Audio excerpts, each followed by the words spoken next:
Welcome to the LEGO F1 Build the Thrill race. Look at that. Medium tires. Let's have a look at our tires. Tiny Lego Pirelli tires. Different choices made everywhere you look in the field as the tension now really begins to rise down on the grid. It's an amazing atmosphere here. The LEGO Build the Thrill race is about to begin.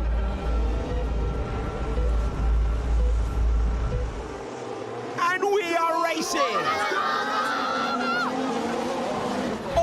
With the speed champions Ferrari getting their elbows out. Team City's RB20 heading clear. It's so tight in there.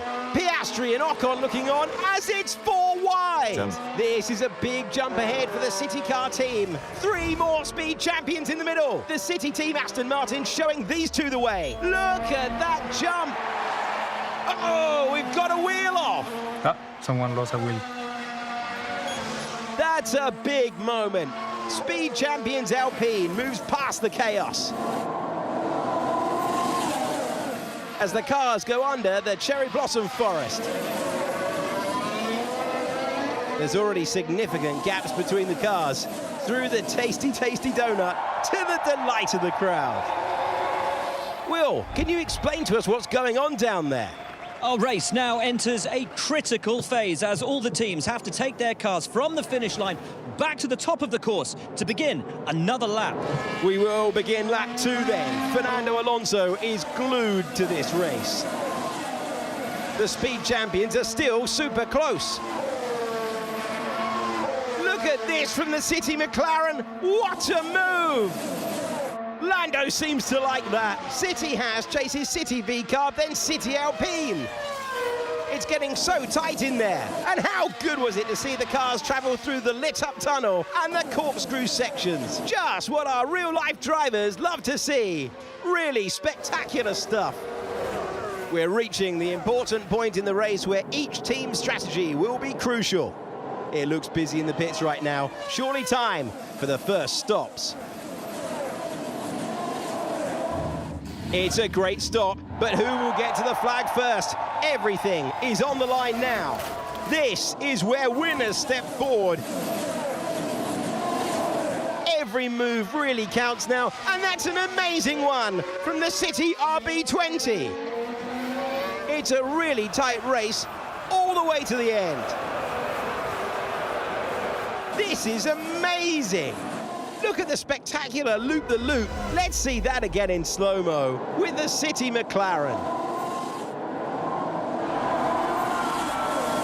Everyone is on their feet into the final corners of the last lap. The checkered flag is waiting and it waves for our winner. What a battle, what a win for Team Speed Champions. And if you love what you've seen, head now to lego.com for more. But for now, from all of us here, we'll see you later.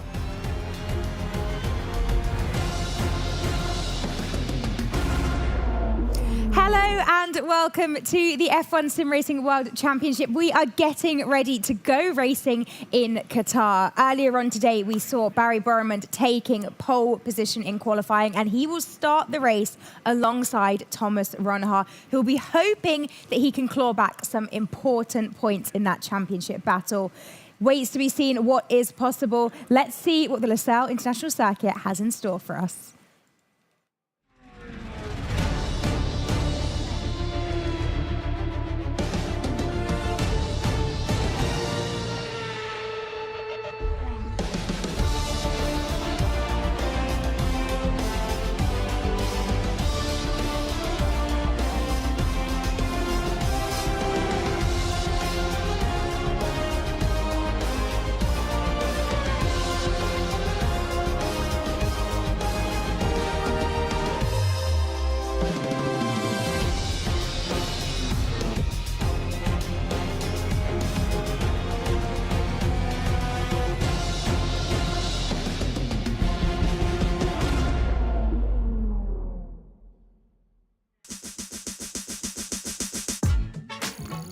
Who's more likely to set the fastest lap in a race? Whoever's in the quickest tyres. Probably Blake. Probably me. Fastest lap in a race. Probably me. Well, Can we just like... Got to go to champ, haven't you? Yeah, we'll go with the champ. Yeah, but I feel like that's not very humble for me to point Oh, myself. you point at me. Blame lag for a mistake. Hold the bus. Hold With the all bus. due respect, Blame 100% lag. you. Lag? If that was any of us, it'd be Blakely. Yeah, I think so. I could just see it. Neglect to practice before a big race. I don't think it's any of us, personally. No, I can... It has to be someone. Right, look, it is quite a harsh It's question. me or you. I'm pointing at you. All right, so we've got a bit I'm of... still going to you, mate. I'm not having that. I'm going you because it's really funny. Okay, you know what? That's 2 versus 1 then. That's me, so. To dominate in the rain. Yeah, I'd give that to Blakely. It's rude not to. Yeah, it'd be weird not to. Yeah. I love the rain. Celebrate a win the loudest. Oh, that's a no-brainer. Absolutely. Gee. I think I'll get the quietest. Yeah, you'd be like, cheers, guys. Sleep in on a race day. I don't know. I don't know. I feel like you. I'll take that one. You know what? Sorry, Alfie, mate. If we went for breakfast at a certain time, then rock up half an hour before the race. Yeah. To try an impossible overtake. Oh, 100%. Right, Million let's percent, stop and 100% analyse that. Like, yeah. Point at yourself. Explain your work in Some of the 6 lunges marks. you have done are incredibly ambitious. And they work. Not all the time. Not all the time. It's nearly time for the penultimate race of the F1 Championship, the Esports World Cup coming down to this. And I feel no better person to talk to than Joel Chapman, the McLaren team boss. Thank you so much for joining us. Are we looking forward to Qatar? Yes, Lucas had a fantastic Q3. He got through into Q3 and has qualified, I think it's P5, but due to grid pans is starting in P6. It's qualified P6, sorry, and due to grid pens is starting P5. Really happy for him because this event hasn't quite gone his way so far in both quali and race. So you could hear over the radio how delighted he was to move to the position he is in or to get into Q3 rather. And for Alfie, he's done a fantastic job in the race. Quali has been his sort of letdown, but he's gained so many positions in both races that he's done so far this event. So he's keeping his spirits high and knows he has opportunities ahead of him. Qualifying's really been a bit of an Achilles heel for you guys recently, hasn't it? Yes, it's been a little bit tricky. I think the good news is in the races we've consistently moved forwards, which is fantastic to see. I think similar to event 1, we struggled as well in qualifying. We worked on it, focused on it. We came back stronger in event 2 and our quali did improve. I think the positive thing is the race is the trickier thing to get right. There's more kind of moving parts and more components to getting your race strategy and delivery correct. So the fact that we're moving forward in races is a really positive sign. We just need to continue to work on the slightly easier sort of thing to adjust and fix, which is qualifying. Now, Alfie, obviously new in the team this season. Luca's been with you for a couple of years. It's safe to say he's not been the happiest Lucas Blakely we've ever seen. How has he come into the end of the championship now? Yeah, he's a fierce competitor. So you know, no driver, no athlete, no fierce competitor will be happy in the position that he's in, especially considering his world championship a couple of years ago. But the fantastic thing about Lucas is he's a fantastic professional. He very quickly gets his act together, focuses on the next opportunity, and there's no harder worker than Lucas Blakely, and he will always bounce back. Honestly, he works so hard, his actual hands bleed. It's crazy on the steering wheel. It's mad to see. And Alfie, what has he learned over this year? Yes, this is Alfie's second season in F1 sim racing. He's learned a ton. He's come into a pretty sort of consistent team lineup, which I think has been, you know, a fantastic place for him to hopefully come and call home because we have consistency within the team. There's always an adjustment period when you come into a new team, but Alfie's done a brilliant job. He has such a cool head, you know.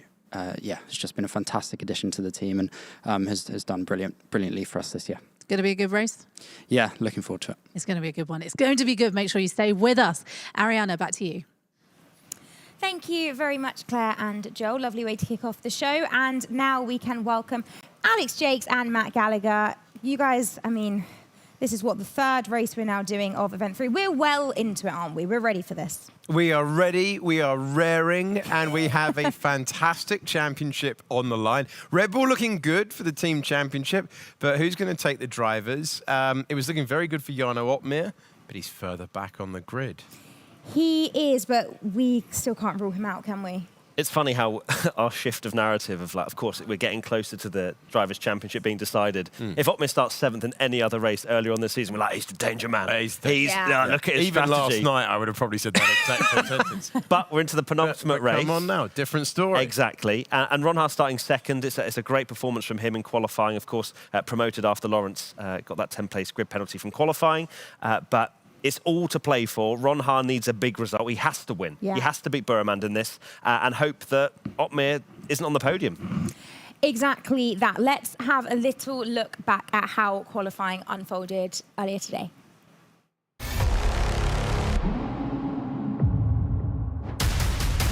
Now Butcher drops down out in the first part of qualifying. Venom is in 13th. Manley is unable to find the lap time, missing out on Q3. Otis Lawrence has a 10th-place penalty, but he has provisional pole as it stands. We'll call it across the line. Barry Buremand, great time. I mean, final lap in Qatar, track limits are quite hard to stay on the track limit, but what can I say? I got pole again in this track, super happy with everything. My teammate did an amazing job as well. Super happy, super happy. Hopefully we can get a good point, and yeah, hopefully we can bring it home. A very happy Barry there, and now hopefully a very happy Marcel Kiefer joining us. Marcel, this is going to be an exciting race, as these guys have already touched on. The championship battle is really heating up now, and it's a matter of points at stake here that could swing it one way. Yes, it could. But yes. Would you like to elaborate at all? Well, solid. Maybe. Get him back to the other screen, please. Honestly, like, it's amazing to see that Jarno is doing so well, but it's very annoying. I would wish it would be a bit less dominant. Like the last two races, they were just too good by the Red Bull squad. You know we are live, Marcel. Right? Yeah. I mean, also, like, I don't know, Thomas, I hope he actually managed to find a way back. And hopefully, I mean, I hope I don't get hate, but hopefully Jarno doesn't score points, so it's more exciting tomorrow. We don't know, but this is going to be a big one, and I think strategy is going to be important, which the Red Bull squad has been very strong at. Ferrari is also back at the top. Unfortunately, a bit too late for Barry to actually have a realistic shot at probably still being in the title fight with the driver standings, but yeah, it's going to be a good one. It is going to be a good one. As it just said there, 4 points that Opmeer needs to score, 4 points advantage over Ron Haar to steal the championship today. Let's see what happens. But let's talk a little bit about this circuit, the Losail International Circuit. It was an interesting one in qualifying. We saw the track limits violations keep popping up, and now we turn our attention to the race. It was Barry that won last year. It's Barry that starts on pole once again this year. Alex, if we judge it on the 1 year of data we have, looking good for him. Looking great. Pole position, first place. It's Barry Buremand land, isn't it, on previous evidence. But Losail International Circuit, it's fast, it's relentless, it looks downright exhausting for the drivers. So I think we're going to see mistakes. Getting that strategy right is going to be crucial. And you've got drivers in the mix who just have nothing to lose. You've got drivers in the mix who absolutely have to win, like Ron Haar, in order to keep his title hopes alive. Yeah, we have that and so much more at play. But we're now going to have a little track head-to-head with our Ferrari boys, Barry Buremand and Nicolas Longuet, taking us through it. It was very fast in Qatar last year. I think my only strength compared to him was the tire wear. I have better tire wear on the fronts, so I guess my car is able to then follow closer and just have a bit more grip, but just towards the end of the race. Here comes Nicolas Longuet having a look on the Red Bull driver of Josh Ido. This is also important for the Constructors' Championship. It's hard racing, no less, but Longuet managing to force the issue and get ahead of Josh Ido, so the Ferrari does push onwards and upwards. When I won the race, obviously it was from his help as well, because from what happened in Zandvoort, I was in a championship fight. So we're basically never gonna really fight each other unless it's the last race of the season and we are both for the driver title. We're just gonna fight to each other. And Longay, no intention of overtaking Barry, just protecting the place in behind his teammate. So he's looking to gift Barry Burman potentially back-to-back race wins here today. Qatar is just really hard to overtake. It would be hard to beat him, but I guess I would have to save the tire for the whole stint and then just pass him on the last lap if I can. Obviously, he's amazing, especially in the races, with the tire, with everything. So it's not going to be easy, but of course, I'm just going to try really hard if it's the last race of the season. It's Ferrari delight again! It's another 1-2! Back-to-back 1-2s! Burman and Longay. Barry Burman starting on pole position and Nicholas Longay lining up P4. Matt, that is a really strong starting position for the Ferrari team. They're going to be hoping that they can get a decent haul here, aren't they? And most crucially, get the win. For sure, and I just think finally, we saw glimpses of potential in qualifying in Event 3, but not with both of the drivers delivering in that final stage in Q3. First and fourth is such a strong outing from them earlier on. Longay, of course, is trying to get on the podium for the first time this year, which is not something I don't think any of us would have expected coming into this. Of course, Barry has had some very, very highs, very, very big highs and very, very big lows in one championship season. So Barry, once again, they need to have a big result to try and catch Mercedes in the team's championship for P2. But yes, it's looking pretty good for them at the moment. At the moment, let's not jinx anything. So let's move swiftly on. And Marcel, let's talk tyres, which we know you love to do, and also then a little bit of strategy. Take us through it. Very lovely. So we are here with the C3, C2 and C1 compound around Qatar. And as we've seen last year, there was one strategy that was quite popular. If I remember correctly, it was, I think, the medium hard. That was also the winning strategy. For the Ferrari boys, they worked perfectly well together.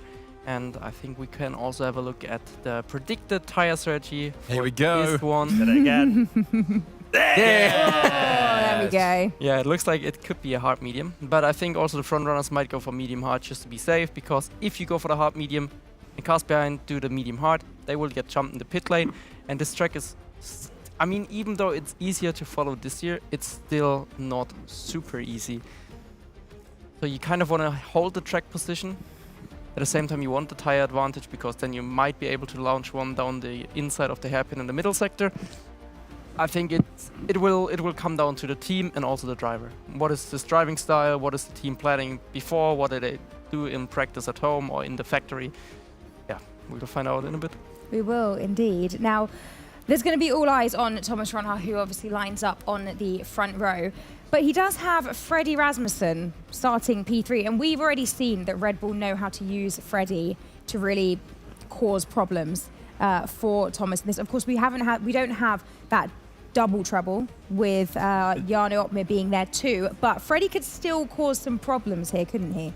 I think the real risk is if they can get them line astern, if they can get them in close proximity. We've seen how effective that's been in Mexico City, in Sao Paulo as well. But they're apart on the grid, and it's just a simple case of can they use Freddie Rasmussen as a spoiler to take points off Ronhaar, and will we see a classic Jarno Opmeer move through the field, long first stint, and then attack at the end? Shall we find out? Let's get into it, I think. I'm going to leave you guys to it. I'm ready for this one. Take it away. Thank you very much, Ariana. Here we go. It is Losail International Circuit with the Drivers' Championship on the line. It's the business end of the season. 5.3 kilometers, 3.3 miles and 16 turns. Super high speed. Turn 6 is the hairpin where they crank on the most steering lock. The rest of the time you're carrying massive speed throughout. And it is going to be Duncan Houghlin at the back of the field. Declan Barrett will be alongside him in 19th position. Then it's Tycho Hardy, who is next to Ruben Pedrino in 17th place. He's in the Williams. Alfie Butcher was out in Q1. He's next to Joni Tormula, who's 15th on the grid for this one. Next row, and we progress to Tom Manley, who's next to Jake Benham. Both drivers who've been used to be in the top 10 when they've been qualifying so far this year. 10th place grid penalty for Otis Lawrence puts him down in 12th position. Josh Eder is in 11th. They'll both be hoping for points at minimum. Shanaka Clay is the driver upgraded to the Haas. He's inside the top 10 along with teammate Thomas Gall. We move further forward. It's Istvan Pukki next to Jarno Opmeer, points leader, and driver trying to close the gap to Thomas Ronhaar, but he's further up the grid. Ismail Fassi, our first winner of the year, goes from 6th place. Then it's Lucas Blakely restored to the top 5. Nicholas Longe was 2nd last year. He goes from 4th on the grid today. Freddie Rasmussen is the real threat when it comes to Thomas Ronhaar's A-Ling Championship bid. But it ain't over until it's over. Barry Burmond with his 2nd pole of the year, and he's attacking the field from the lights first of all. There's a lot of talk about Opmeer versus Ronhaar. Let's not discount Fassi just yet. 28 points behind Opmeer, starting 6th on the grid is Fassi. It's an outside shot for sure, but he's not out of it just yet. And a big performance from him. And we may well be talking about him being in the equation as we head to Abu Dhabi tomorrow. There he is. He needs a big performance. We need to see Event 1 Fassi from him. But this one promises to be an exciting one. Can Ronhaar close the gap on Opmeer? Will Opmeer score the 4 points he needs over Ronhaar and Fassi to take the title and become a 3-time sim racing world champion? It's a huge prize on offer. Ronhaar trying to take us to a title-deciding final round. These usually serene drivers feeling the pressure and the nerves. 5 red lights are on.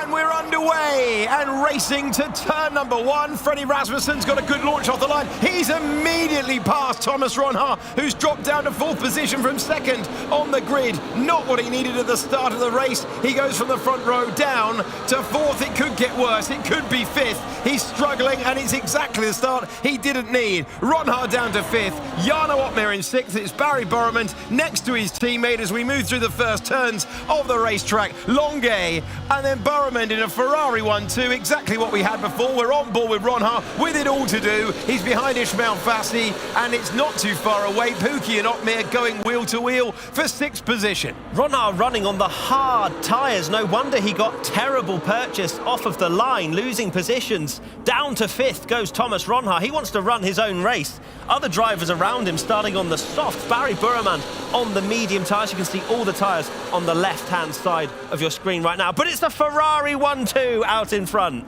Oh, really massive spread of tyres compared to normal. Medium for Burmond, soft for Longe, soft for Rasmussen, soft for Fassi, hard for Ronhaar, having started on the front row. Very unusual and a complete change, Matt, to what we've seen for the rest of the year. A spread of tyre compounds, haven't seen that too often. Hold on, I'm just calling Marcel Kiefer now. Yep, you're fired, Marcel. That is a tyre strategy out the window for most of these drivers. Soft for about half the field, it looks like there. As a move again, Ronhaar defending hard. This is a really important part of the race for Ronhaar. How much time can he save on these harder, more durable, but slower tyres? You can visibly see it. Here comes his title rival on the softer rubber, being squeezed out. Can't risk it. Can't get front wing damage. Thomas Ronhaar, 2 steps harder tyres compared to Jarno Opmeer. He's on board, and he knows that he's got the tyre advantage. Anyone else, he'd be looking to make a slam dunk pass. That is a better tyre to be on very early on. It is a heavy degradation circuit. It is one that punishes the tyres, and very quickly as well. Ronhaar has gone for the hardest compound. He will go to the medium for the end of the race, and he will try and come roaring back through. A reminder that Opmeer has to finish in front of Ronhaar and Fassi to take the title today. He is not in that position at the moment, but he has the opportunity to overtake in the next laps. That soft tyre will be good for the next laps. Medium, soft, soft, soft, hard. The order of the top 5, our most strategically different race of the entire season so far, but a dream scenario for Ferrari, who finished in this order around this circuit 1 year ago.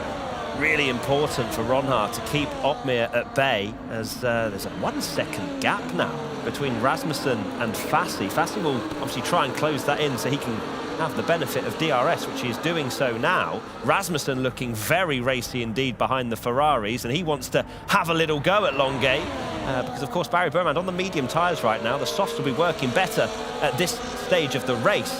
But Ron Hart, did you like the way he just said, okay, I'm going to come to the inside? Well, look, I'm going to... No, I'm not going to let you go down the inside. And Ron Hart knows it's important to keep his championship rival at bay. So Freddie Rasmussen looking really racy through the first 2 turns of the circuit, but not having the momentum. And the run down to turn 4, everyone's getting runs, but they're not getting the room. And as a result, everyone's staying in formation. Burman, Longay, Rasmussen, Fassi, Ron Hart, Opmeer, Pukki, Edu, Lawrence, and then Manley and Tormula. Lawrence improving a couple of places off the line. He found himself on the soft tyre at the start and able to make it work to climb a couple of places after that 10-place grid penalty. He had qualified in 2nd position. If we compare, say, for example, Lucas Blakely started 5th in this race. He is down to 12th on the hard tyres. And then you look at Ron Hart. I think he's done a brilliant job to only lose 3 positions, considering the difference in tyres at the beginning of this race. So Ron Hart's in a really good position because the next driver on his strategy, as I just mentioned, is Lucas Blakely, all the way down in 12th. Fascinating that after potentially getting the tyre wrong in the last race in Sao Paulo, they felt the need, the confidence to go completely the other way as well to the others. Maybe they expected everyone to be on the medium and the hard. Either way, we've got the softs, we've got the mediums, we've got the hard tyres all on at the same time on lap 4 of 29. And then how far can they take those soft tyres? How far can Ferrari control things at the front before someone lower in the pack, usually in the middle of the pack, goes early for a different tyre? But you can't go too early around here, Matt, when it is so dependent on the tyre life that you have around the circuit. And dependent as well as of having someone with you to have DRS and to be able to drag each other along around this circuit. It is fast and frantic. And I think Thomas Ron Hart, we're having a look at him right now, will be feeling very happy indeed in P5 on those hard tyres. He can just stick with the soft tyre runners now and looking like he may well even be sizing up Fassi for a move. 0.3 of a second he is behind Fassi as we head towards turn 1. Not the hardest of braking zones. And hard to outbrake your opponent into T1. They have to try and send it around the outside. He's nowhere near close enough to do that. Moving into 2, looking at trackside pictures. Thomas Ron Hart, a one-time winner this year. And we go back to the start of the race that saw Ron Hart suffer from that launch off the line on the hard rubber. I think Burman played a really good team game there because he noticed that Rasmussen was right on his rear diffuser, and I think just cost Rasmussen a little bit of time into turn 1, which allowed Longay to swoop round the outside and then into position 2.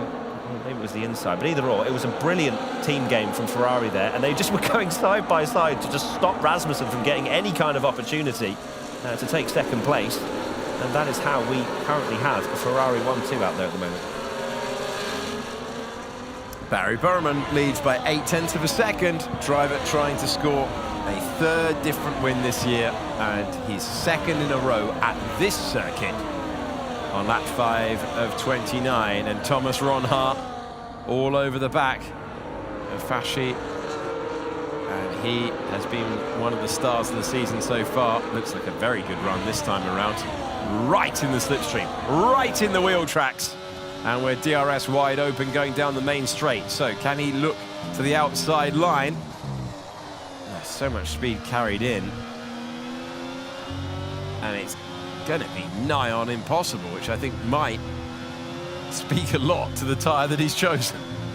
Well, this is a strategic game from Ron Hart because it's quite difficult to overtake around here. So even making your opponent spend a little bit more energy defending on that previous lap will mean that Ron Hart can start to size up Fassi in the next few laps and might well even try a little nose round the outside. That's not going to happen this time round. But it is just incremental gains that these drivers are trying to get on the drivers around them. As Ron Hart definitely looks like the quicker driver at the moment. Fassi just about clinging on to the front 3 at this stage. So Ron Hart, the driver we're focusing on that different tyre, the driver 2nd in the points on 115, Jarno Opmeer on 138. Ron Hart trying to win his maiden championship. Jarno Opmeer trying to take his 3rd title. Making our way through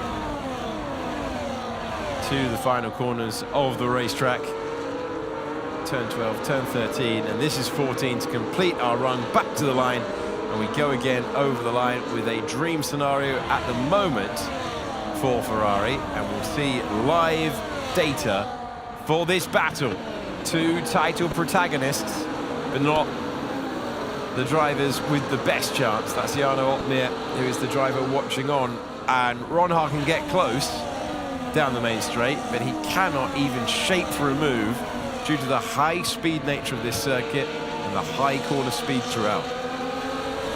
Yeah, as we said coming into this, quite a difficult track to overtake. The hairpin in the middle part of the lap is a good overtaking opportunity and harder on the brakes. And you can try to be a little bit later on the brakes than your opponent, and that's why it can be a better overtaking opportunity. And then it is very much single file through here. Not seen any penalties yet for track limits, which is something I'm sure the drivers will be happy about. It's very easy to pick up warnings around here. As we look at the complexion of this one, we're going to have two completely different packs. Lucas Blakely all the way down to Hardy. They will be going much longer. Of course, Ronhaar is part of that pack as well, technically. And then we have the soft tyre runners. And Longuet looks to be struggling ever so slightly now. 3/4 of a second behind Barry. Of course, they'll be playing their ERS games. They'll be saving in certain parts of the lap so that Longuet can deploy it all the way down the straight and into turn 1, as you can probably see right about now. So Longuet still comfortable at the moment, but he's got to be very wary of Freddie Rasmussen behind. Live standings for you at the bottom of your screen. As it stands, we have Jarno Opmeer, Thomas Ronhaar, and we have a last round decider. It's not ending like that though, is it? For the championship. I'd be amazed if it was. We're in our holding pattern at the start of the race. This is Jarno Opmeer. He's doing really nicely on that soft tyre. He can see his nearest rival for the title just up the road. I don't think he'd be too disappointed if it finished this way, but he said he didn't want it going all the way to Abu Dhabi. Doesn't have the same confidence, the same feel around that circuit. Very open and honest with us earlier on when he was speaking to us at the desk. 2 desk appearances in a row as the winner to swing the championship his way in recent times. And Jarno Opmeer attempting that 3rd championship.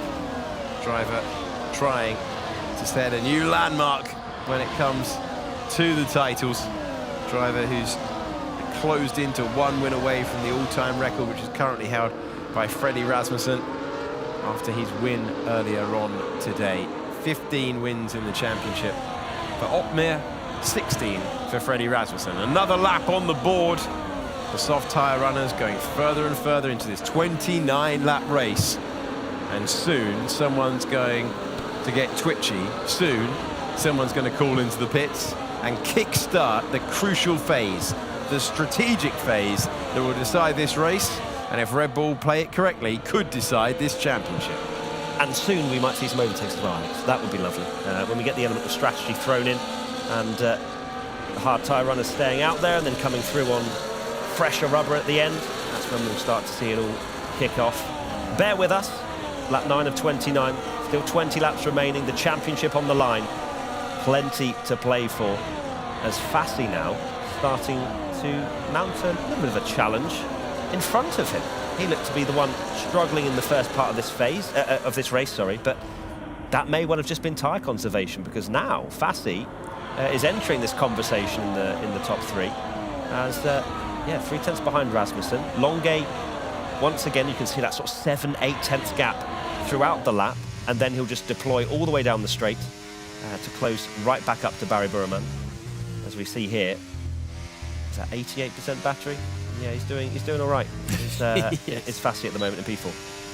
Well, it does drain all the way through because you don't have the same braking energy compared to other circuits. That means that recharging it can be trickier, can take longer, but it does recharge as they go around the circuit. They are still applying the brake pedal, just nowhere near as intensely as others. Into the pits we come for the first stop of the day. The Alpine coming in, receiving new tyres and heading back out onto the circuit. Freddie Rasmussen's very close to Nicholas Longuet at the moment. Everyone closing up at this stage. Lap 10 and 29. It's feeling like pit stops are coming, Alex. Yeah, any moment now, surely. And who goes early? Who is desperate to make the pass? And who goes for that move to the pit lane? With so much on the line, Hardy and Gao are battling for 18th and 19th position. They've been swapping all the way through. But out front, Barry Burman chasing a 3rd win of the year. Nicholas Longay chasing a 1st podium of the year. Freddie Rasmussen looking to win his 2nd race of the campaign. Fashi trying to improve and take his place back on the podium. Try and take points out of Otmir and hope for something dramatic in Abu Dhabi in the title decider. Thomas Ronha just hoping that he can make his alternative strategy work. And now it's time to see our race leader to the pit lane. Not the only one as well. Freddie Rasmussen finds himself continuing on. And it's Longay, Rasmussen, Ronha continue on. The soft tyre runners sent round. Nicholas Longay back in the lead of a sim racing contest, as the other two, including the championship leader, Jarno Opmeer, come into the pits. And you can see Jarno Opmeer is going to leave in close proximity to Fashi ahead. And they are all covering off Joni Tormela, who came in. And Joni Tormela goes ahead of his teammate Josh Edu. So the undercut is worth a lot here. Ronha on that hard tyre doing something totally different. Longay and Rasmussen will surely respond. On the soft tyre, it is their time to call into the pit. They are the next ones to come through. And they will surely be the next ones to be received by their pit crew.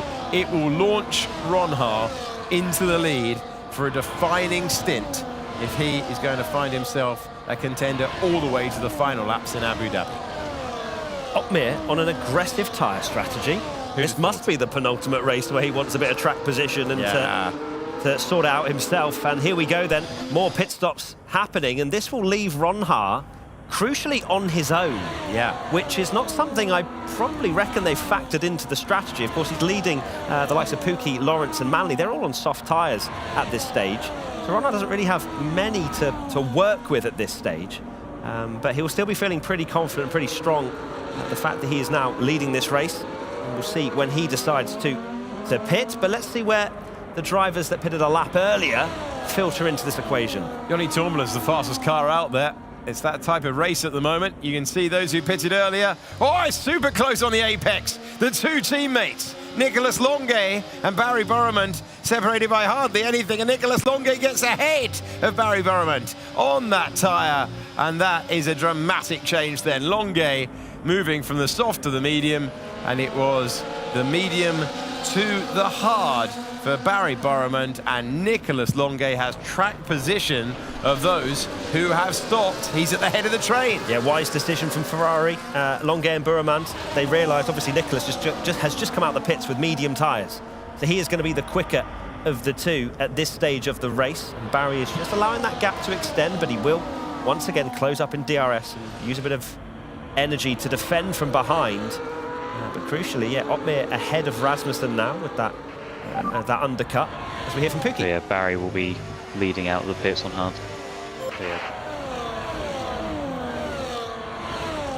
So just keeping Pookie updated on the strategy is what's going on at Mercedes. Ronha 2.2 seconds ahead of Lucas Blakely. More stops being completed.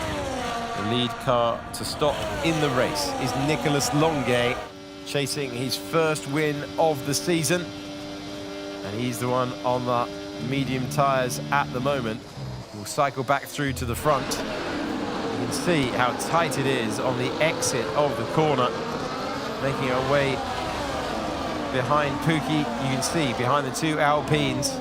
So Longay, then Burman, Fashi, then Opmeer, Rasmussen, then Tormela, Edu, then Pookie, the drivers who have stopped. And the hard runners going long at this stage. Just looking at Thomas Ronha and the gap to his championship rival on my timing page, 25.2 seconds between Jarno Opmeer and Thomas Ronha. I cannot stress enough how important these laps are now for Thomas Ronha. This is championship defining. He's out there on his own, on a completely different strategy to his championship rival, Jarno Opmeer. These need to be perfect qualifying laps from him, out in front, because he doesn't want to lose too much time. He doesn't want to give himself too much to do when he bolts on some fresh rubber. This could be the making of Ron Haar's championship campaign, or the breaking of it. It's as simple as that.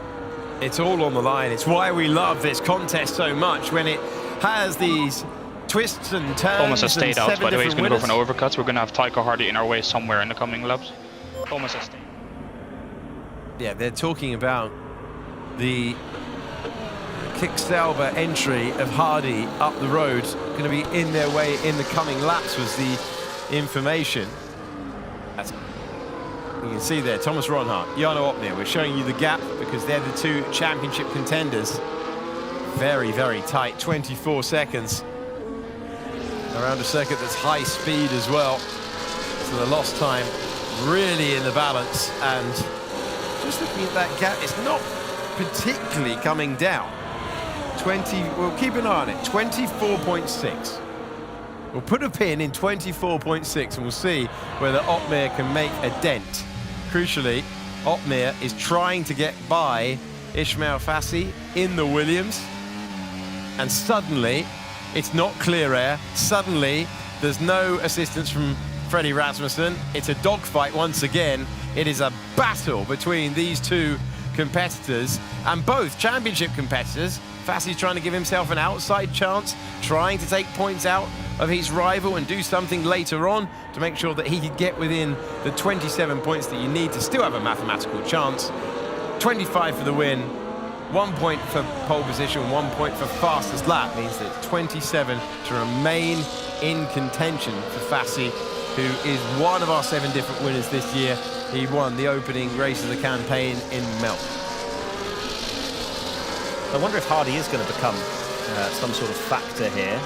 Teams have to be very careful with how they deploy certain drivers. They don't want to be getting too in the way of what's going on as Jarno Opmeer tries to size another move on Ismail Fassi. Fassi's not going to want to give this one up. Can't give it up. Can't give it up and still be a contender. Any lost points and the chance is gone. Chance that he has worked so hard for all year long.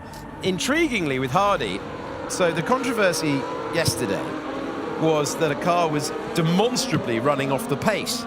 If you just run on old hard tyres, you're going to have a massive offset anyway without demonstrably running off the pace. Yeah, he's running at a pace that he wants the chasing pack to catch him, is what I would say, and analyse from that. He is 2.5 seconds slower than the drivers ahead of him on the exact same tyre. Oh, it's going to be a fun chat to be had after this one. Intriguingly, Lucas Blakely has got the gap down from 2.5 seconds to 1.9 seconds. The former champion, driving very well, and McLaren man is closing the gap on Ron Haar.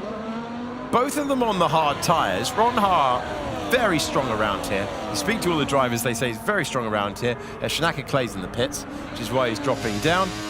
Who was shaping for the move there? I think that was Pookie trying to get the move done on Tormula, running out of racetrack. You're on board with Lucas Blakely, former champion, reeling in the race leader, Ron Haar, driving for his championship aspirations. Where's Pookie? He's past Tormula now. Otis Lawrence has got past Tormula. So a tough couple of corners for the Finnish driver who drops down. And Tom Manley gets through as well. That is really tough. He gets shuffled offline here with the corners being so rhythmic.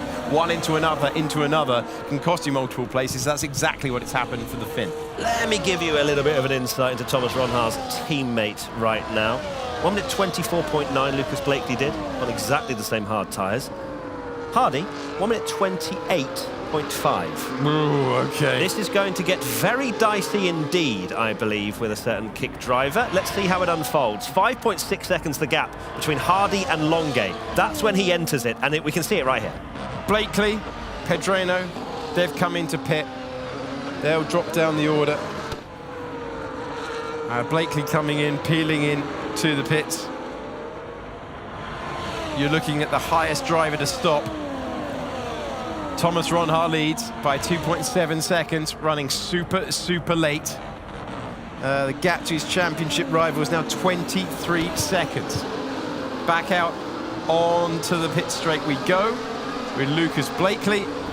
And you can see he has peeled back in ahead of Pedreno, who stopped with him at the same time. And Blakely will try and make moves through the field.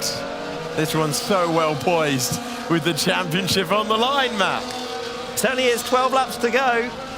And Ronha remains out there. It'll be fascinating to see how Lucas Blakely does. He drove a brilliant first stint, it has to be said. Great to see some form return to McLaren on Blakely's side of the garage. And with those fresh medium tyres, what can he do? 17th at the moment for Blakely. And he'll very much be in Ronha territory with a 1 or 2 lap undercut. When does Ronha decide to blink? Hardy is now 2.3 ahead of the train. Oh, this is going to be fascinating. Ronha comes in. 19 seconds is not enough to maintain the advantage over Otmir, but Ronha will have much faster tyres. He also has his teammate in play, but you cannot demonstrably influence the speed of the session for your competitors without a penalty. But he's not racing tomorrow. It's Brendan Lee. It's Brendan Lee in the car tomorrow. Nothing to lose for Hardy. Ronha back into contention. He's going to slot in, and he's going to slot in behind Lucas Blakely, which is not ideal for Thomas Ronha. He's got the yellow-walled medium tyre on, and Ronha has to now go roaring through the pack to try and get back up to Jarno Otmir, or the party will start for the three-peater. Leave it now. Championship's done. Jarno Otmir, a 3-time champ. But it is not over. I don't think Ronha would have wanted Blakely ahead of him. He's not going to be able to fly past Blakely. He's going to be a little bit slower than the kickstyle, but just purely from the fact he's pitted a little bit earlier. But 11 laps. I know that Ronha's in 15th right now, but he is going to be so much quicker than the drivers ahead. And Longuet has caught. No front wing damage. Keep the ERS a bit high. We might lose some time, but it's okay. We're all in the train anyway. All in the train. Let's have a party. The Hardy train. The Hardy train, all aboard. Let's go. Let's see how long Hardy can keep the pack behind, because it is going to have a massive influence here. The man parachuted in for his first day in the championship has 0.3 of a second. Can he do anything about Longuet? Is he going to bother doing anything about Longuet? Can he do anything about Longuet? Doesn't look like it, does it? No. Doesn't need to. That's not his focus. His one primary focus is to slow down Jarno Otmir. It's as simple as that. It's going to be so controversial if it's as blatant as it appears it might be in a few moments' time. Well, I can promise you now Hardy's not going to score points. Look how much slower he is out there right now. And of course he is going to try and slow down the rest of the pack purely because Ronha needs to win this race. For Longuet getting through so quickly, not ideal. And that's the other Ferrari, but look at Fasti as well. Fasti looking to the inside. Trying to slow the pack up. It's harder said than done. There's a tyre offset. Outside line can become the inside line. Hardy's thinking about where Otmir is. Fasti will go as well, and then the battle will really begin. Hardy is ahead of Otmir now. Otmir knows if he can clear the green kick Sauber, there's going to be a big opportunity. Meanwhile, Thomas Ronha massively on the attack, but he's trying to keep Edu behind. This is not working out brilliantly at the moment. Lucas Blakely getting ahead. This is not an easy track to overtake him. They went for the offset strategy. They went for the different strategy. Oh, look at this! And now it's an absolute queue behind. And Hardy's trying to keep him behind, but he won't keep him behind. That's going to be a tyre offset, enormous tyre offset. Jarno Otmir streaking clear. Jarno Otmir moving clear of the pack. Hardy wasn't able to hold him up. Couldn't hold him up. Freddie Rasmussen is line astern as well. Who's up the inside? He's up the inside. It's crucial moments. And roaring back through and trying to take the place. Pookie's in the middle there. It's not what the Red Bull pair needs. And all of this scrapping. This is absolutely dramatic stuff now. They've cost themselves an enormous amount of time. But Ronha is in the pack. Rasmussen is through to play rear gunner. And Jarno Otmir has one hand on the championship trophy.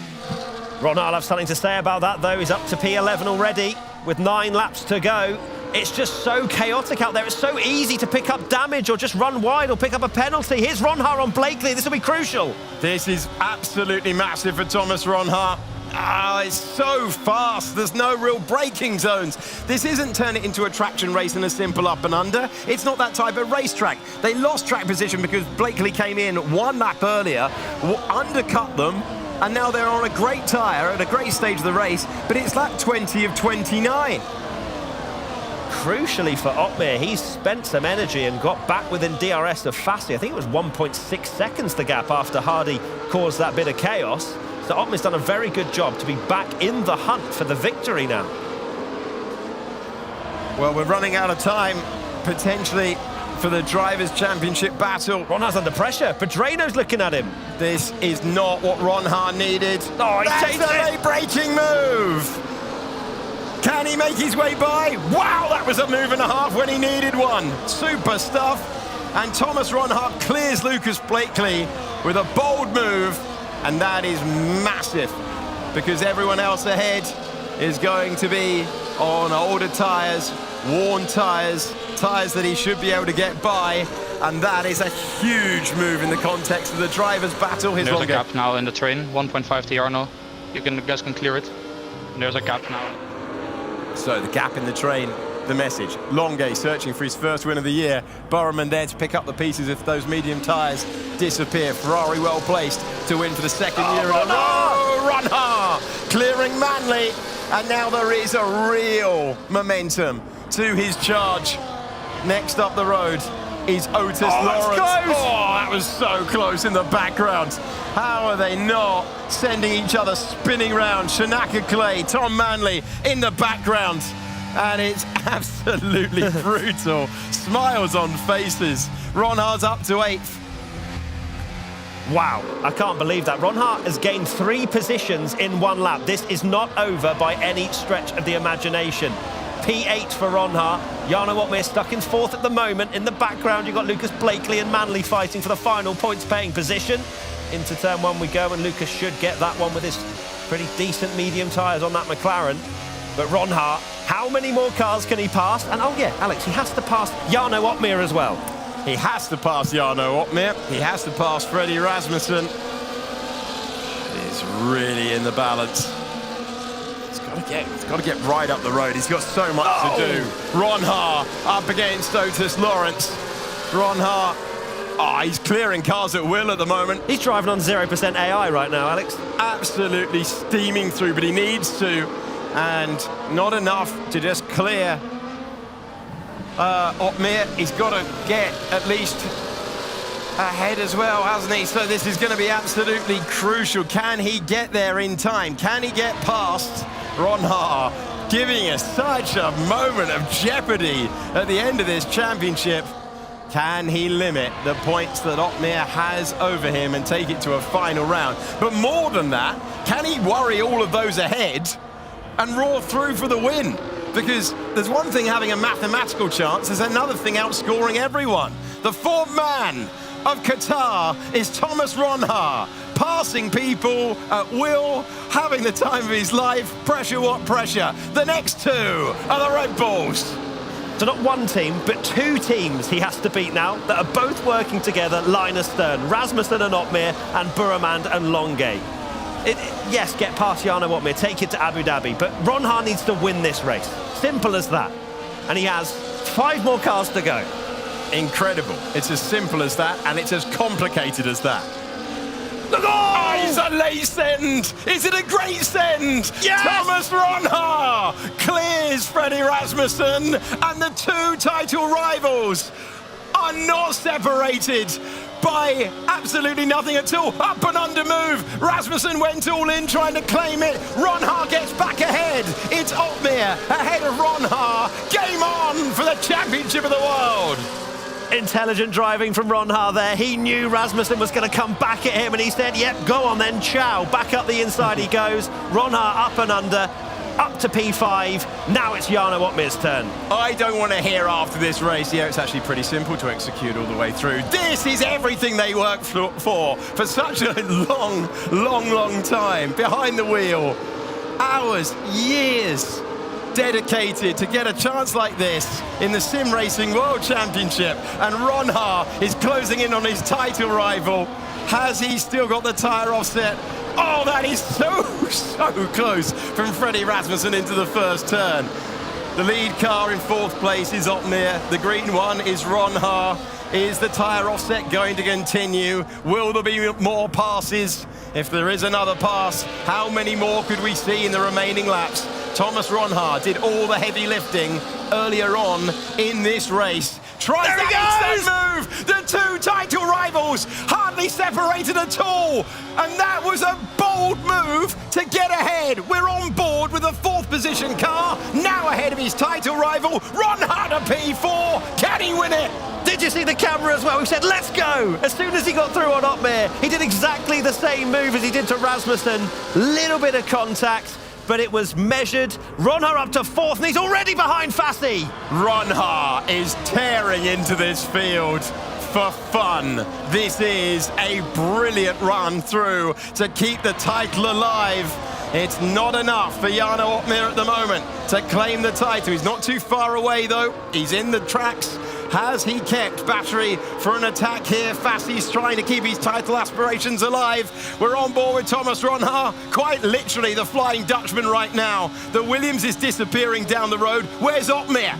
Where is Opmeer in relation to his rival? He's not in a position to try and retake the place. Thank you, Mr. Director, for showing us that. We'll go back to Ron Haar, if you'd be so kind, because now he's looking forward at the Williams. Top man, thank you very much. Sorry, should be taking control of the wheel in that way. But anyway, I appreciate that we're seeing the pictures. Ferrari 1-2, and then two of the drivers trying to stop Jarno Opmeer's three-peat. And there it is! Do it again! Again into turn 6. The heaviest braking zone, and Ron Haar just waits. He carries the speed through 1, into 2, 3, 4 and 5, and then the only time you really hammer the brakes around this circuit, he's through again.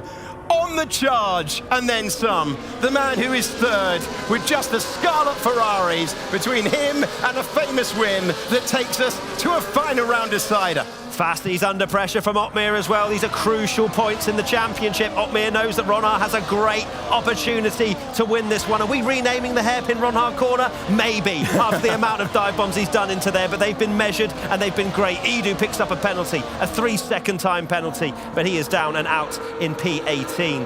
But focusing, once again, 4 laps are about to start, lap 26 of 29, and look how close Ron Haar is already. Ron Haar shaping up for the move. Also watch for Jarno Opmeer trying to get past Fassi, trying to take 4th position. He had a good run out of the final corner, and he finds himself with a chance, but he needs so much momentum. Look at the grip he's got. Tick off the corners. Here we go. Let's keep it nice and calm, because it might get exciting if he gets past Barry Burriman. Nicolas Longuet chasing his first win of the season. Barry Burriman trying to defend for his teammate and great friend. You know what's coming next? It's turn number 6. Oh, it's gone to the outside. You can't change lines that late in the day without risking your front wing. It's not getting as simple. Ron Haar's got the grip, but he didn't have the room. Barry's been watching his mirrors, I can tell you that. He knew exactly what was coming. It was a late defensive move, but Barry stays ahead, and it is so crucial. If he wants to see Longuet win this one, he needs to hold on for another couple of laps. But look how much grip Ron Haar has out there. He's still right behind. Thomas Ron Haar won't need many opportunities, but it is turn 6 that has been the electric corner for him. Look how quick this stuff is. You're not touching the brake pedal. You're easing off, you're potentially downshifting, and now you prepare the car. Around the 14th and final turn of this racetrack, you hear the pip for the DRS. Barry Burriman knows that in 5 corners time, he's going to have the Kick Sauber launching another attack for P2. And Opmeer is not in a position to challenge the Williams ahead. We're watching our way through. Okay, you can come out from behind the sofa now. It's nearly time for another attempt to take 2nd position with a superior tyre after hard work on the hard earlier on. Let's see whether it all pays off. He's deploying! And he's not able to get there, not able to get close. And Burriman's having to absolutely hammer into his teammates' advantage as well. Oh, the move! Oh, that's brilliant! He's got through! Oh, we weren't expecting it! Oh, he nearly dropped it on the exit of the corner. Will it let the Ferrari through? It won't. 2nd place for Thomas Ron Haar. 1 car away from the win of his life to take the championship battle all the way to Abu Dhabi. setting it down the inside there. He's the only threat, right? Yeah. He's the only threat, but he's a big threat, Alex. The only threat is the guy in P2 is not the sentence you want to hear when you're heading on to the penultimate lap of the race. That's what's coming your way. Wow, he started on the hards. That was a bold call. He had to roar through the entire field. Easy to do that up until the big names. The moment he got Freddie Rasmussen, you knew it was on. It was a very, very aggressive move to take his title rival, and then he is scythed away. It's going to be Longuet or it's going to be Ron Ha. And that still is going to be a moment where it will all be on the line. It will be a moment of brinkmanship, and it could be coming our way in just a few corners' time. And after that, there still might be an offsetting grip that gives the opportunity. Longuet wants this win. Ron Ha wants this title. We're finding our way working the wheel into the corners where Ron Ha has been utterly sensational in this battle so far. And Longuet is going to try and rotate the car, try and keep some battery in. You can see how much Ron Ha is moving around. He's done the job to take it to a title decider. We're on board with the race leader who's picking his way through. You can see the battery there in a good condition. That's good news for him. He's having to deploy it though. Ron Ha's deploying everything. Wants to leave something at bay. Wants to leave something to deploy on the last lap, which is where we're heading to in a few corners' time, Matt Gallagher. One more overtake for Ron Ha to sign an incredible finale tomorrow. It is going to tomorrow unless something ridiculously bad happens to Ron Ha on this final lap. Longuet went a little bit wide round the final corner. That's going to give a little bit of an opportunity. He's already defending, Alex, heading towards turn one. Longuet onto the 29th and final lap of the race. Ron Ha trying to position the car to take advantage. He's caught him earlier than he would have expected. Longuet's Ferrari nearly breaking traction. The kick Sauber using all of the road. Ron Ha concentrating. Longuet doing the same. One man looking for the championship. One man looking for a win that would mean so much after a difficult season. But we're heading to that corner where you hit the brake pedal harder than at any other point. He's not able to get there at the moment, but he is able to close up.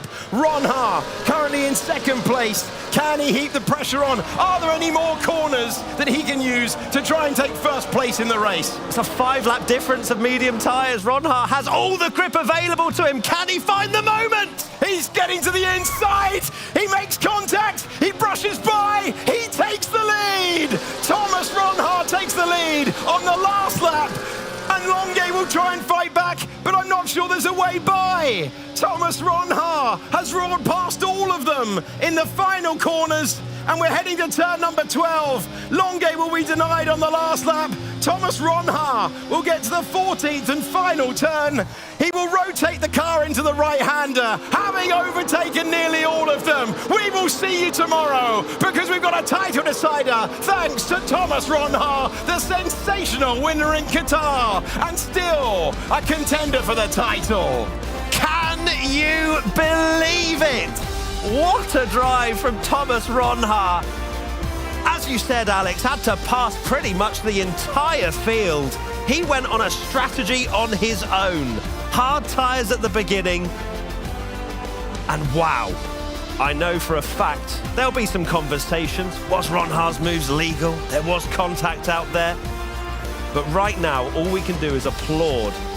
That is a champion's drive. Is it going to be enough into tomorrow? Otmir still has the advantage. It's a solid result from him as well. But my goodness gracious me, Alex Jakes. I think everybody should check their diaries for tomorrow and just block it out. Well, it was aggressive. There was wheel banging. Ron Ha, clearly a man who subscribes to the notion that rubbing is racing. He's a race winner. And there are animated conversations going on in a way that we just consistently see all the time. A 15-point swing leaves us with Otmir on 148, Ron Ha on 140, and that is the brink of winner-take-all, just over winner-take-all. If he takes pole tomorrow... And fastest lap. Then we're in a different story. Ron Ha would then send his way to count back. Oh, there's so many things to get into tomorrow, but he's given himself every single opportunity. There is contact with some of those moves, All we can tell you about is what he's done on track. You'll have your opinion on what you've just seen. What we've just seen is a driver call an unusual strategy with the tyre and roar through in an absolute stone-cold classic of a sim race that we've enjoyed in the penultimate one of the year. Jarno Opmeer is smiling, debriefing with his other drivers, and Ron Hart has given himself a chance. Ferrari do not look overly happy with what's happened, but we have seen a spectacle that sums up the brilliance of these drivers.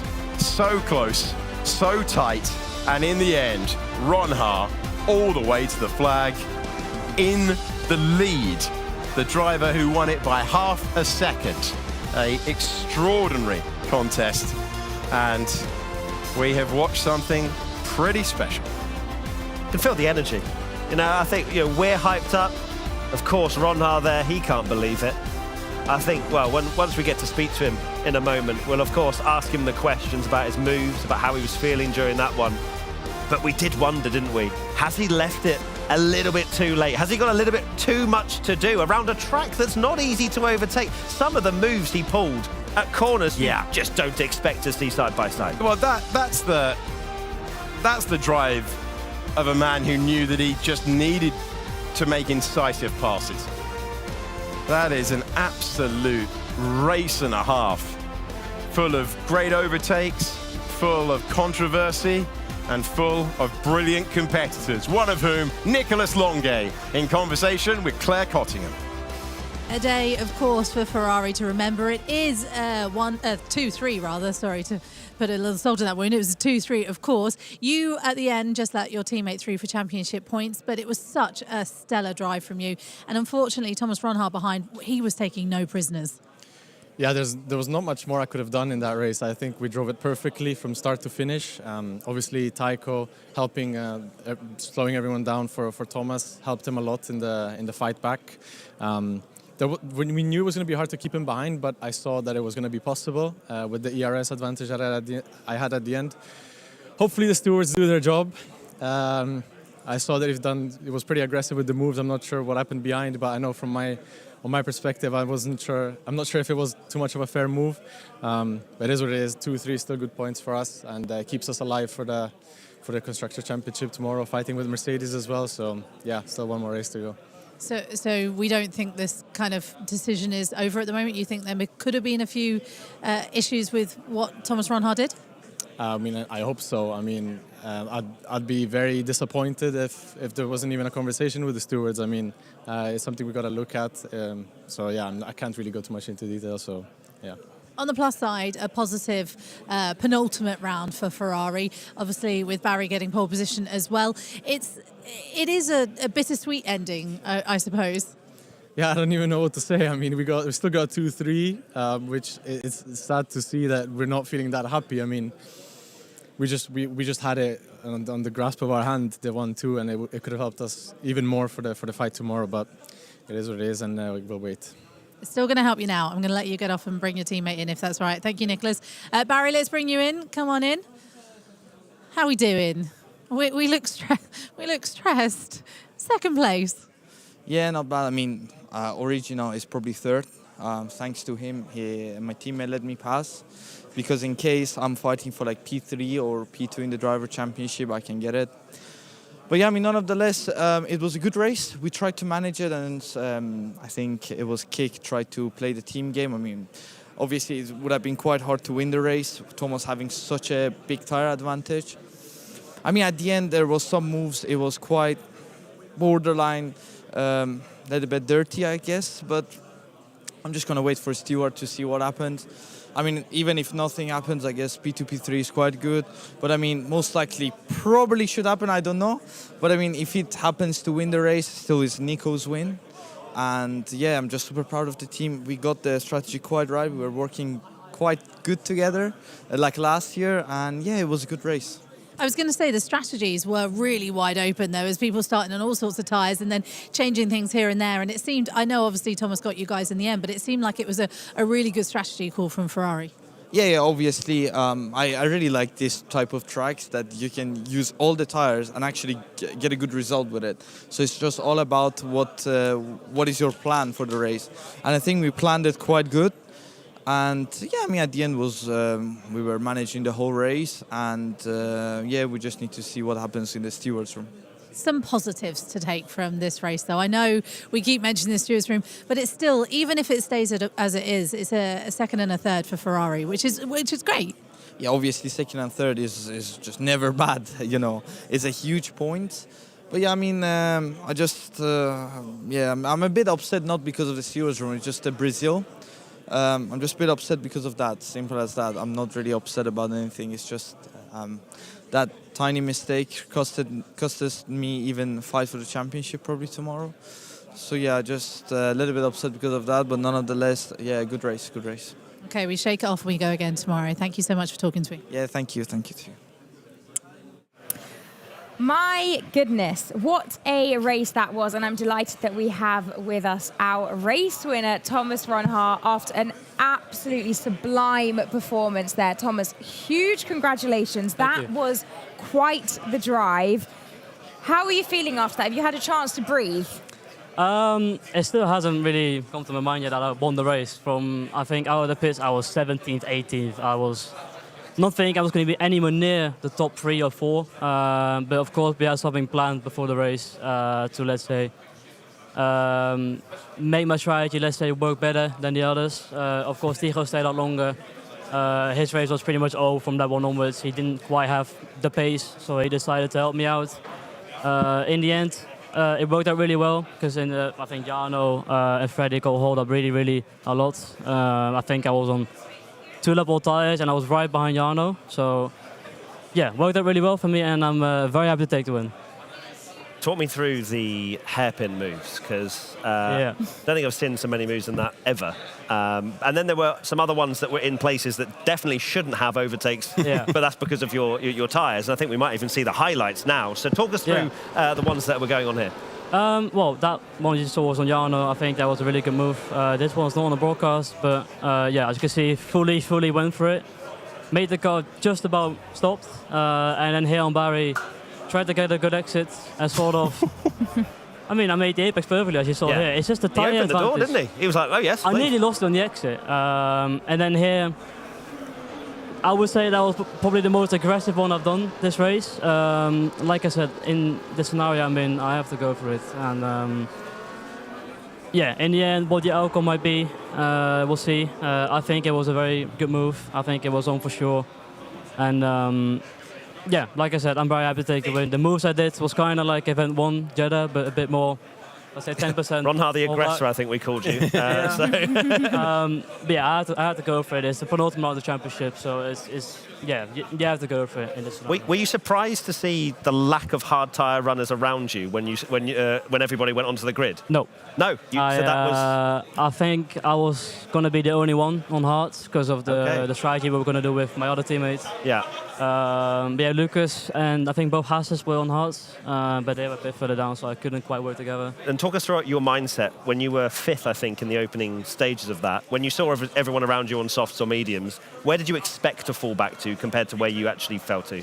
I think at the start, when I saw everyone on softs, I was like, I might be out of the top 10. So we thought you were feeling pretty confident at that point. Yeah, but yeah, after being P5, after lap 5 or 6, I felt very confident that if I go longer and then eventually people get held up, I'll be right back into it. And the 5-6 lap different tires is just so massive. And then you can break so much later. It's a lot. When you came out of the pits, did you think the title was done? Did you think you had too many It cars was in my to mind, pass? yes. Yeah. If I finished behind Jarno, it was over. So, like I said, in this scenario, where he's P4, I think, or 5th on track. If I finish 2nd, it's only an 8-point swing. So that means I have to win tomorrow, and he finishes, I think, 6th or below. Because if it's tight on points, he gets on comeback. So yeah, for that to happen tomorrow is very unlikely. But yeah, in this scenario at the moment, I'm only 8 points behind. So yeah, all I have to do tomorrow is win, get pole, and then maybe fastest lap, and then P1 will mean just everything. It all off as bam, bam, bam. Yeah, we'll see tomorrow what happens. The only thing I hope is going to be a fight between only us two and not anyone else. Obviously, there was some tactics with Mexico, with the other drivers. We did it today. I think it was very, very fair what we did today, just making sure that our strategy was the best. But yeah, excited for tomorrow. What about Abu Dhabi as well? Of course, that is tomorrow. Let's say you are 8 points behind, and that's how it ends, because obviously we've just celebrated an amazing race. We'll see what the stewards have to say. Yeah. How do you fancy your chances there? We've heard Jarno say it's not his favourite track. What do you think about Yas Marina? In practice, people have told me it's my backyard. So okay, all right. So Ron Hart pole fastest lap and win then. Yeah, I mean, I think in the last few games, Abu Dhabi has always been my best track by far. Even though in 2022 I didn't get pole, 2023 I did, even being in the title fight. So it goes to show, even being under pressure, I was able to get that lap in. So like I said, tomorrow I'm feeling very confident, and I just want a clean fight, and then we'll see who's champion. We can't wait to see how tomorrow goes, but for now, soak up all of that buzz, because that was an absolutely incredible performance by you, Thomas. Huge congratulations once again. Thank you so much for joining us here to chat. Thank you. We're now going to run through the results of that race. When I say we, obviously I'm going to hand it over to you guys to do this. Oh, thank you. I couldn't imagine Bravo doing a graphic, so thank goodness we're here.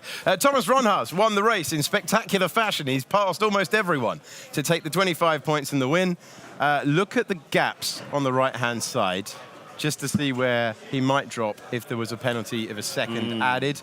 Barry Burman let through on the line by Nicolas Longue. Ismail Fassi fighting drive from him to finish ahead of Jarno Opmeer. And then you've got Freddie Rasmussen ahead of Pookie. The point scorers were rounded out by Otis Lawrence, Lucas Blakely, and Ruben Pedreno. In a theoretical world, I feel quite sorry for Longue, because he's given up the position to Burman. If Ron Hart does pick up a 1 second penalty, that's a win for Longue. Loses out the win.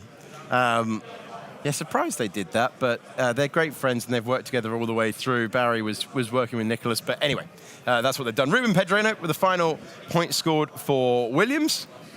Do we have a second page? Lucas Blakely got the fastest lap. Drum roll, please.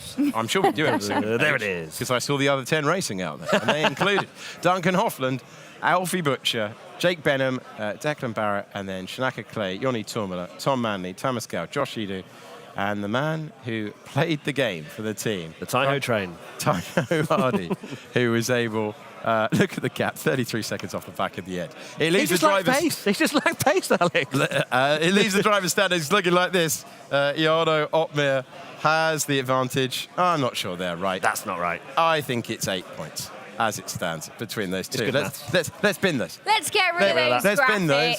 those. Let's bin those. Ignore that. Pretend you didn't see that. Lovely work Red Bull on were top of the race constructors. result, though. Lovely work I there. thought so. Now we are going to head over to Marcel, who has picked out some of his best bits from that race. He's there. He's there. He's there. It's Marcel Keefe. Finally, some good content. No, I'm just kidding. Sorry, guys. You're amazing. But welcome, everyone. We are here again to analyze the highlights of this race. And the biggest controversy, obviously, a couple of moves from Thomas Ronner, but what also led to some discussions. And I think the stewards will sit here until tomorrow morning. This is the Tycho train, which they call it. And we can see Thomas Ronner, his teammate, right here. And he was holding up everyone on old hearts. They could always argue, yeah, that was the strategy. But I highly doubt that this extreme sort of level of slowing down is considered normal. So I don't know. I will leave it to the stewards. We will also see how much they tried to slow down Jarno here.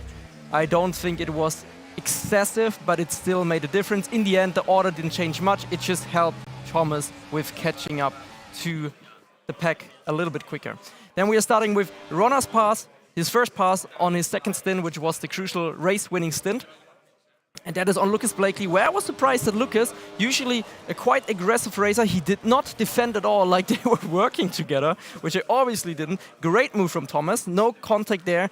Then we have a penalty, which probably will be a penalty. So we have one thing, Thomas overtaking on the inside. I don't think there's anything with that. But Tom Manley, for some reason, thought it's good to go down the inside of one of the fastest flat-out corners and causes a massive contact, causing a 3 second for himself and Shanaka, which I think will get removed eventually. He pushed him off 3 times off the track. There it is. So yeah, he was laughing while doing that, but I don't think he will laugh after the stewards are done with him. So yeah. And next up, we have a pass from Thomas Ronner on Otis. That was super clean, no contact at all. Great send. There was one of his first in the hairpin. Another one with Frederick. I think this is also clean. There's no big contact, and I think this is the pass of the season, because look at this.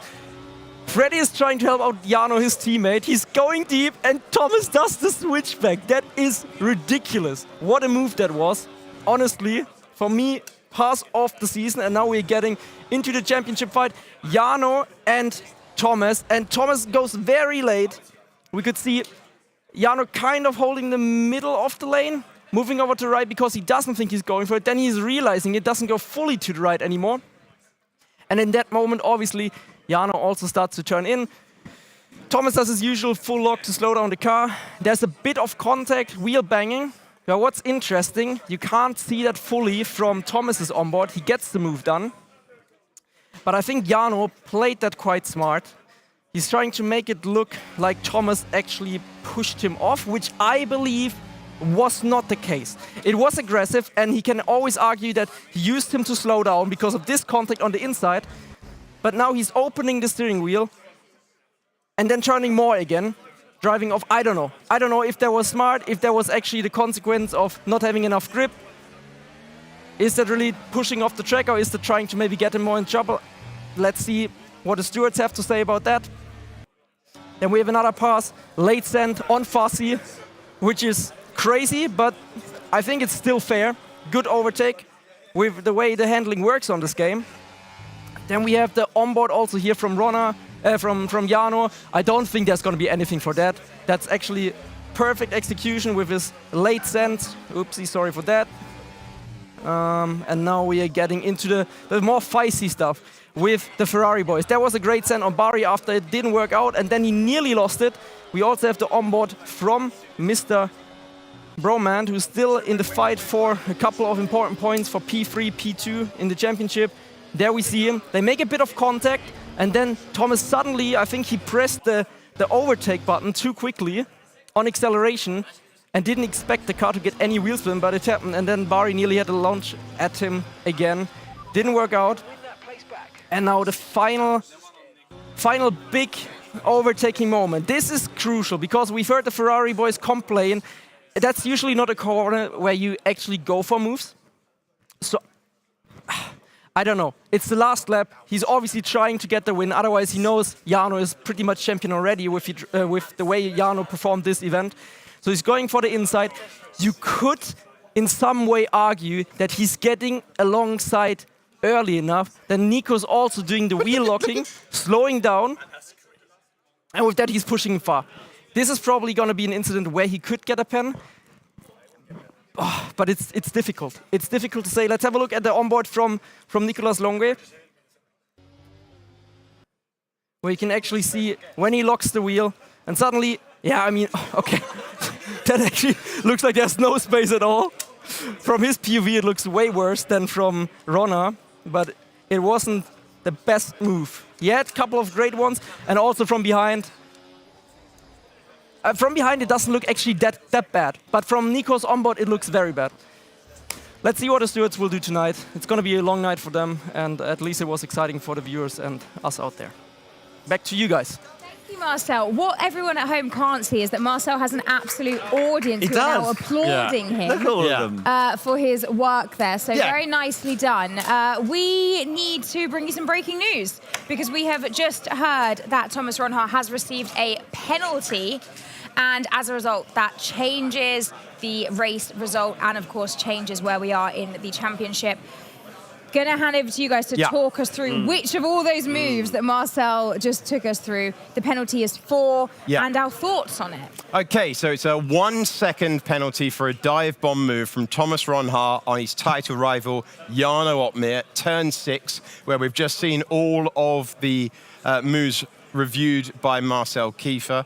It's controversial, and it's obviously changed the result. So he loses the win. The winner is now Barry Borromond as a result, but I think Kicksauber are going to be straight upstairs. Yeah, for sure. Because they're going to appeal it on the basis of as we saw. You've got the driver on the outside. We're going to have another look here. So it's very aggressive, no doubt about it. It's very aggressive. But you've got to have a car's width on the inside if you can get in there level. Otmir is obviously going to squeeze him and then does the classic exaggerated, I've been forced to run wide. He opens the steering wheel. He opens the steering wheel. The one I thought might get penalised was Nicolas Longuet at the end. Because that is clear contact for a sustained duration. That is going to get argued. I think that, you know, the nature of it is fascinating because the stewards are in a really tricky position because they're now into the stage of the season where you're influencing the way to the title battle. But when you give yourself that much to do, when the moves are on the brink like that, lap after lap after lap, that's the risk that you run. If you gave Thomas the same chance again, I think he'd do nothing differently. No. Yeah. But we've got a brand new winner. And after all the brilliant driving from Longuet and Ronhaar, it's Barry Burman who takes the win. As it stands for this moment, I think that's going to get scrubbed. Mainly, I think they might have a look at the Longuet one further along. But if that's a penalty, I'm highly confused. I genuinely think the Fassi one is worse than that. When you actually looked at the two, Marcel brilliantly went through all of them. I can't believe that's the one that we got the 1 second penalty for. And as you say, these are all open to appeal. The teams, I mean, the stewards are going to be here till probably sunrise. Yeah. Good luck to them. Yeah, exactly. And thank you so much for continuing to play the replays here, Gallery, because there are so many overtakes to analyse, and Marcel's obviously gone through them. But Ferrari are obviously going to argue that they were done dirty by Ronhaar's moves. It's going to be a long night, but I think what we felt there was that of all the ones, that was not the deserving penalty for us. Thank you both very much. We will keep you updated with anything else that we hear from the stewards. If there are any other penalties, if any appeals are successful, we will, of course, let you know. But let's just show you how things stand right now, based on the fact that that penalty is currently in place. Yes, so Jarno Otmir goes back to having one hand on the championship trophy. He has 148 points. Thomas Ronhaar is down to 127. As a result, we have a 21-point gap going into the final race of the championship. Mathematically possible, but not the 8-point barnstormer that we thought that we'd had when we were making loud noises across the line. It is worth saying, it is still a title decider tomorrow evening. It is three-way. It is worth saying because Fassi's still within the margin. What a weird day though, because everyone's put their heart and soul into that. The adrenaline's up, and then, as we've seen with many Grand Prix in real life, the air comes out of the balloon, a late race penalty. Either way, Red Bull are having a party because they are clear of now Ferrari, who find themselves in second place. Mercedes, having led the way for a really long time, now dropped to third. And then you have Williams having their best season in sim racing. Sauber in fifth, and then you can see the other names on the board. Wow. What on earth has gone on today? I can't believe it. Yes, that has definitely shaken things up a little bit. We will continue delving into this because there is so much to unpack. I mean, the race itself was quite something, but what's happened since has really shaken things up as well. But for now, we're going to pause and take a breather and hand over to Claire instead. Well, we just gather our thoughts. Claire, take it away. I feel like you guys absolutely need to take a breather. So just take a few moments and I'll chat to Esteban Pukki here. Because we just had a look at the drivers' standings there and then the championship standings as well. And unfortunately, Mercedes were leading the way coming into this final round. But it's all dropped away a little bit, hasn't it? Can you just talk to me what's happened over the last couple of races and where the mindset is for Mercedes now? Well, it's a bit bittersweet feeling right now because, of course, before the season, we had high hopes. As you should as a racing driver and as a team. But realistically, I think anywhere in the top 3 we would have signed before the season. So it's still not terrible position, but coming into the event with like 28 points of lead, I think, ahead of Red Bull and like 30 or even 50, I think, to Ferrari. It's not quite nice to lose the lead like that and having, I think, a bit of still hopes for the last round to even get Red Bull, but of course that's quite unlikely.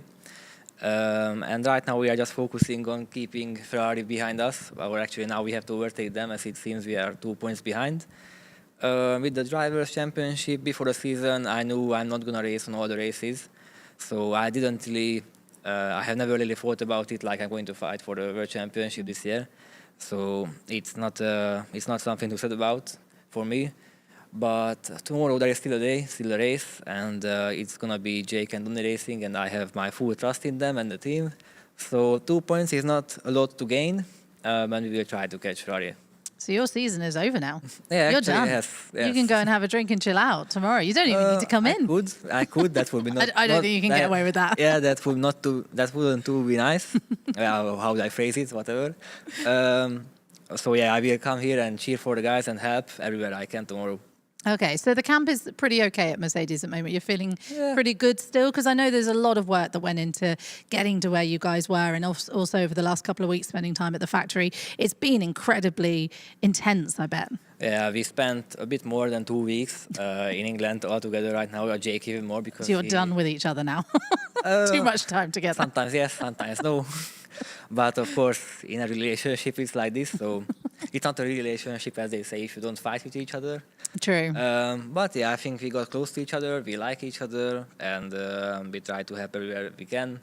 Probably we're gonna keep the same lineup next year, or I don't know, but that's the plan for sure. Maybe they don't fire me. Let's see. But yeah, what else can I say? What's a positive outcome for Mercedes now at the end of tomorrow? Definitely P2 would be the best. Before the event, I would have said P1, of course. Yeah. But even if we don't get P2 and we stay P3, I don't think we would be entirely sad about the whole year, because finishing the top three with such a strong field and every team is competitive and every team is capable of winning races. So I don't think we would be sad about P3 either. But of course, P2 is a goal now. And Mercedes have done a really great thing where they've had the 3 drivers as well, so it shows that consistency has been really key for you.